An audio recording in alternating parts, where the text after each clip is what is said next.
Hey, what's up world? Welcome to United Cuisines, your show for international recipes. Our goal is to bring the world a little bit closer together by cooking dishes from every country on earth. Be part of our community and share your home country's most popular meal with us. We will try to cook it in our own kitchen the best we can. In today's episode, we will head back to Turkey's Black Sea region and prepare a sweet delight, Turkish rice pudding aka sütlaç. Our recipe will generate about 6 small bowls of sütlaç, and each serving will set you back about 240 calories in your weight loss attempt. It's not all bad sugar though, since our rice pudding is mainly based on milk, some protein and fat are included. And it comes without saying that milk has a lot of calcium, which is good for your bones. So don't worry too much, but enjoy. Now, let's have a look at today's episode's small crew, which is being led by 1 liter of fresh milk. Moreover, we will need 50 grams of butter, 100 grams of sugar, as well as 80 grams of short-grained rice. To thicken our milk, we will need 2 tablespoons of cornstarch and 1 egg yolk. Last but not least, a little bit of vanilla will add some more taste to our Turkish rice pudding. And, did you notice that there is nothing to chop today? Don't be sad, you will be doing a lot of stirring instead, so let's start. So place your ingredients within reach and get 1 small and 1 medium-sized pot ready. Heat up approximately half a liter of water in your small pot and let the rice boil for 10 minutes. The water should well cover the rice by a few inches. In the meanwhile, pour the milk in your second pot and heat it up over medium temperature.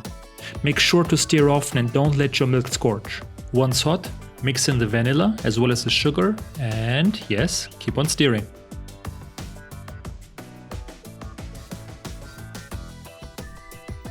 Since you're great at multitasking, as we noticed in the last episode, also separate the egg white from the yolk in parallel. Yes, sort of. We need the yolk though, huh? Yeah, that's better. Now quickly back to stirring your milk. And now back to your egg yolk. Add 50 milliliters of milk and mix it together with the starch. Don't forget the hot milk in the meanwhile though. Yeah, no, okay. You know what, God was kind enough to provide us with 2 arms, so let's use both of them simultaneously. Can we do that? Yeah, not bad. Steer, right and left. Okay, yeah, don't worry, skill comes with practice. At least I was told. Alrighty, I mean, that was quite something, huh? Now back to the rice. The rice should be nearing but not fully reach its boiling point, for it also will boil a bit longer in the milk. So get it off the pot, strain it and put it into the hot milk. Reduce the temperature to low and let it simmer for approximately 10 minutes. Remember to stir occasionally, we don't want to scorch your milk. In the meanwhile, put your oven into grill mode and let it preheat to 180 degrees Celsius. Good, now it's time to boil the milk and get its consistency right for our pudding. Increase the heat of your stove and add your thickening egg starch mix into the boiling milk, spoon by spoon. By the way, spoon, it's time to swap your wooden spoon for the ladle now. The milk should start thickening after a few minutes of boiling.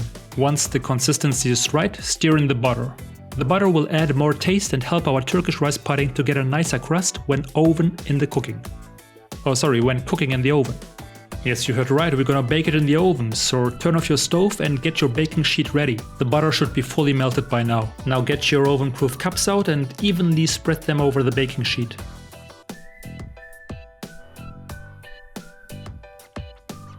Evenly distribute our pudding mix and clean up any mess you created before exposing everything to high heat.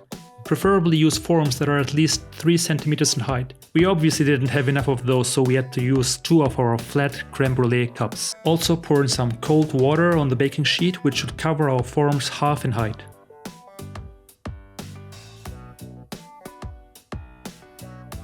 Now, very slowly, without spilling anything, put the baking sheet in the oven's top level.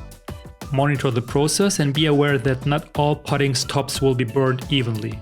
Get your Turkish rice puddings out once as many as possible get a nice dark brown crust. And there you go, a quick to make and delicious Turkish dessert prepared in your very own kitchen. Let it cool down and preferably store it in the fridge for a few hours before consuming. In the Turkish Black Sea region, which is famous for its hazelnut farms, sütlaç is usually sprinkled with a teaspoon of crushed hazelnuts and enjoyed together with a glass of Turkish, yeah you guessed it, black tea. No matter how you serve it, the caramelized crust on top of your Turkish rice pudding will tickle your taste senses. Afiyet olsun. If you enjoyed our show, we would appreciate it if you share our channel with your family and friends. This helps our community to grow and to bring the world a bit closer together with more international recipes. Thank you, and until next time here at United Cuisines.